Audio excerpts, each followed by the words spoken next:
ఇది రాసుకోమని చెప్పాను, మళ్ళీ ఇంకోసారి చెప్తున్నాను. ఏది కర్ణుడి భీష్ముడితో చెప్పిన మాట రాసుకోమని చెప్పాను.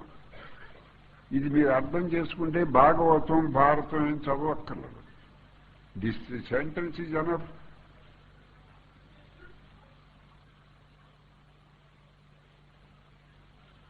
అంటే భీష్ముడు అంపశయ మీద ఉండదు. ఇది ఒకటి అందరు రాసుకోండి. ఇక్కడ బుక్స్ లాంటి ఇంటికి వెళ్ళి రాసుకోండి. భీష్ముడు అంటే మీరు పర్సనల్గా ఇంకా ఈ వాక్యం మీకు అర్థమైతే పర్సనల్గా మీకు సారం ఉండదు. మీకు కష్టాలు రావచ్చు, సుఖాలు రావచ్చు, శారీరకంగా మానసికంగా. మీకు అనుకూలమైన పరిస్థితులు రావచ్చు, అనుకూలం లేని పరిస్థితులు రావచ్చు. ఇదంతా కానీ కర్ణుడు చెప్పిన ఈ వాక్యం అర్థం చేసుకుంటే మీరు ఏసీ గదులు అంటే వేసవకాలంలో మనం ఏసీ గదులు ఉంటే ఆ వేడి ప్రభావం ఎలా ఉండదో మీ చుట్టూరు మీకు వ్యతిరేకమైన శక్తులు ఉన్నప్పటికీ మీరు అంత చల్లగా ఉండగలరు. భీష్ముడితో మాట్లాడుతూ భీష్ముడు ఏమన్నాడంటే జరిగిపోయింది పాస్ట్, ఇది పాస్ట్. నువ్వు పాండవులతో కలిసి స్నేహంగా ఉండే రాజ్యాన్ని కాపాడుకోవడం కోసం, ఆ రక్షించడం కోసం నువ్వు కాపాడంటే అప్పుడు కర్ణుడు ఏం చెప్పాడంటే నేను ఎవరి తరఫునున్నా ఇదంతా రాసుకోక్కర్లేదు, చివరిలో చెప్తాను ఆ సెంటెన్స్, అది ఒకటే రాసుకోండి. నేను ఎవరి తరఫునున్నా జరగవలసింది జరుగుతుంది.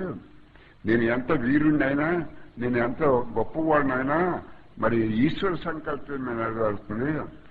వాడు అంటే మీరు ఎవరు తరఫున అభిమానంగా మాట్లాడుతున్నారు, మీరు అభిమానంగా మాట్లాడకపోయినా ఈశ్వర సంకల్పం వాళ్ళకు అనుకూలంగా ఉంది.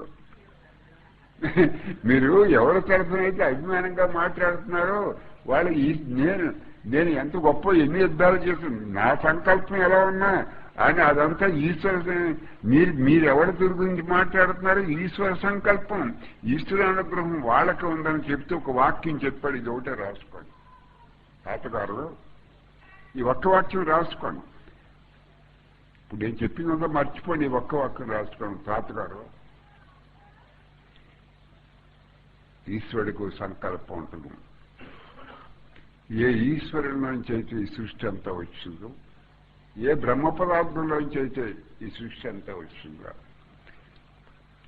ఏది ఉండటం వల్ల మనం ఉన్నాము, ఏది ఉండటం వల్ల మనం ఉన్నాము, ఆ ఈశ్వరుడి సంకల్పమే నెరవేరు. ఈశ్వరుడికి భిన్నంగా ప్రవర్తించడానికి ఈశ్వరుడికి భిన్నంగా జీవుడు లేడు.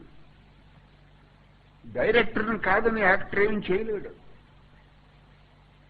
డైరెక్టర్ని కాదనే ఇది కూడా రాసుకోక్కర్లో, చివరిలో చెప్తానన్నమాట.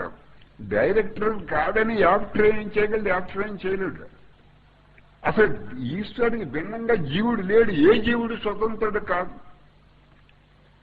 ఏ జీవుడు కూడా స్వతంత్రుడు కాదు. ఈశ్వరుడు ఎలా ఆడిస్తే అలా ఆడించవలసిందే. ఏ జీవుడు కూడా స్వతంత్రుడు కాదు. ఈ వాక్యం రాసుకొని ఇప్పుడు ముగిస్తున్నారు. ఏంటంటే తాతగారు ఈశ్వరుడికి సంకల్పం ఉంటుంది, ఈశ్వరుడికి కూడా ఓ సంకల్పం. ఈశ్వరుడికి సంకల్పం ఎలా ఉందో నాకు కూడా సంకల్పం ఉంటుంది. అంతేకాదు మన పరిస్థితి కూడా అంతే. ఈశ్వరుడికి ఈ సృష్టిని అంతా ఈశ్వర సంకల్పం ప్రకారం ఈ సృష్టి నడుస్తోంది. కానీ మీ సంకల్పం బట్టి, నా సంకల్పం బట్టి ఇది నడవటం లేదు. అంటే మనం ఏదైనా సంస్థకి సహాయం చేయాలని ఈశ్వరుడు ఆ బుద్ధి పుట్టించకపోతే చేయడం, డబ్బున్నా చేయడం. జ్ఞాపకం పెట్టుకోండి.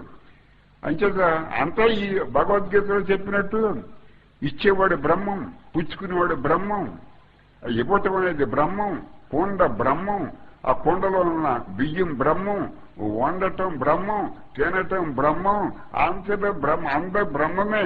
ఇవ్వటం అనేది పని బ్రహ్మం, తీసుకునేవాడు బ్రహ్మం, ఇచ్చినవాడు బ్రహ్మం, అంతా బ్రహ్మ. ఇవ్వటం అనే పని బ్రహ్మం. ఇంకా నువ్వు ఎక్కడున్నావు అడిగాడు కృష్ణుడి గీతలు. అది కూడా వదిలేదు. చెప్పి వాక్యం రాసుకోండి. తాతగారు ఈశ్వరుడికి సంకల్పం, ఈశ్వరుడికి ఓ సంకల్పం. అలాగే నాకు కూడా ఉన్నాను తాతగారు, తాతయ్య అలాగే నాకు కూడా ఉన్న సంకల్పం. ఈశ్వరుడికి ఎలా సంకల్పం ఉందో మన పరిస్థితి అంతే. మనకు ఏ సంకల్పాలు ఉన్నాయి కదా. ఈశ్వరుడి సంకల్పం అంటే మనకు ఉంది. ఇంకే మనకు జీవ లక్షణాలు ఉన్నప్పుడు ఏదో సంకల్పం ఉంటుంది. అయితే తాతగారు ఈశ్వరుడికి ఒక సంకల్పం ఉంది. అలాగే నాకు కూడా సంకల్పం, నాకు కూడా సంకల్పం. నా సంకల్పం ప్రకారమే ఈశ్వరుడు సంకల్పం ఉండాలని నేను అనుకుంటే, ఇది రాసుకోండి,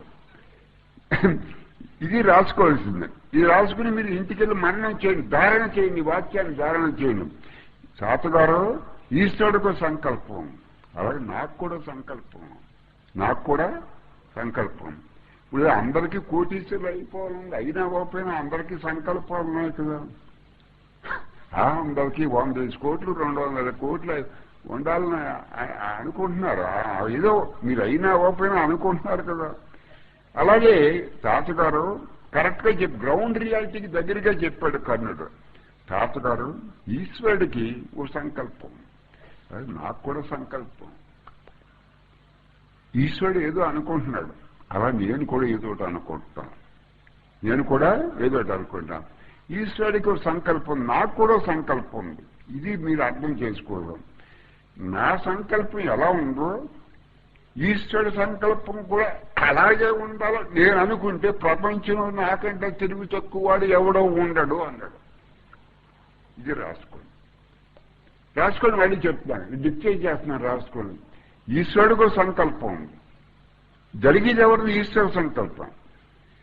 నేను అనుకుని జరిగినా జరగకపోయినా నాకు సంకల్పం, నాకు కూడా సంకల్పం జరగవచ్చు జరగకపోవచ్చు, కానీ జరిగేది ఈశ్వర సంకల్పం. ఈశ్వరుడికి ఎలా ఉందో సంకల్పం నాకు కూడా ఉంది, జరగకపోయినా నాకు కౌరవులు నెగ్గాలని నేను అనుకున్నా నెగ్గుతుందా? ఈశ్వర సంకల్పం నెగ్గుతుంది. అంచేత ఈశ్వరుడికి ఒక సంకల్పం ఉంది, అలాగే నాకు కూడా ఒక సంకల్పం ఉంది. ఇది రాసుకోండి. నా సంకల్పం ఎలా ఉందో ఈశ్వర సంకల్పం కూడా అలాగే ఉండాలి నేను అనుకుంటే ప్రపంచంలో నాకంటే తిరుగు తక్కువ వాడు ఎవడో ఉండడు. ఇది రాసుకోండి.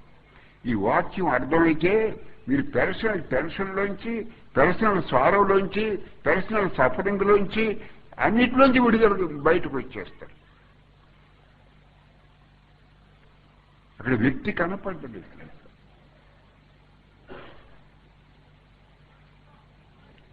మీరు నాన్ సెన్స్ లో బయటకు వచ్చేస్తారు. కర్ణుడు చెప్పిన మాట, ఈ మాట మీకు అర్థమైంది.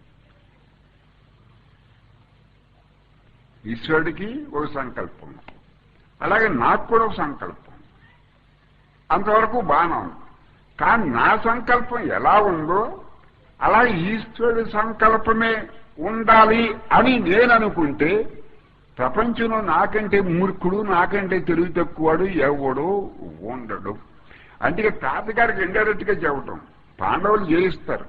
అప్పుడు యుద్ధం పూర్తి అవ్వలేదు, పాండవులు ఈశ్వర సంకల్పం. నా సంకల్పం కౌరవులు జయించాలని నేను అనుకుంటున్నాను. నేను అనుకోవచ్చు 90 సార్లు అనుకున్నా, జరిగేది ఈశ్వర సంకల్పం. నా సంకల్పం నెరవేరదు. నా సంకల్పం ప్రకారం ఈశ్వరుడు సంకల్పం ఉండాలని, నా సంకల్పం ప్రకారం నా సంకల్పాన్ని ఈశ్వరుడు నెగ్గించడానికి ప్రయత్నం చేయాలని నేను అనుకుంటే నాకంటే తెలివి తక్కువడు, నాకంటే మూర్ఖుడు ఈ ప్రపంచంలో ఎవడో ఉండడు. ఇది ఒక్కటే మీరు అర్థం చేసుకోండి. అంటే దాన్ని బట్టి మనం ఎంత మూర్ఖులో, ఎంత తెలివి తక్కువ వాళ్ళో అందుకే మనకు దుఃఖం వస్తుంది. ఇక్కడ దుఃఖం రావడానికి బీజం ఎక్కడుందో కర్ణుడు చెప్పాడు. నేను కౌరవులు నెగ్గింది, కౌరవులు జయించాలని అనుకుంటున్నాను. జయిస్తారు వాళ్ళు? జయించరు. ఏం చదివంటే నా సంకల్పం అదే, కానీ ఈశ్వర సంకల్పం నాకు వ్యతిరేకంగా ఉంది. నేను ఎంత వీరుణ్ణైనా కాల ప్రవాహంలో కొట్టుకుపోవాల్సిందే.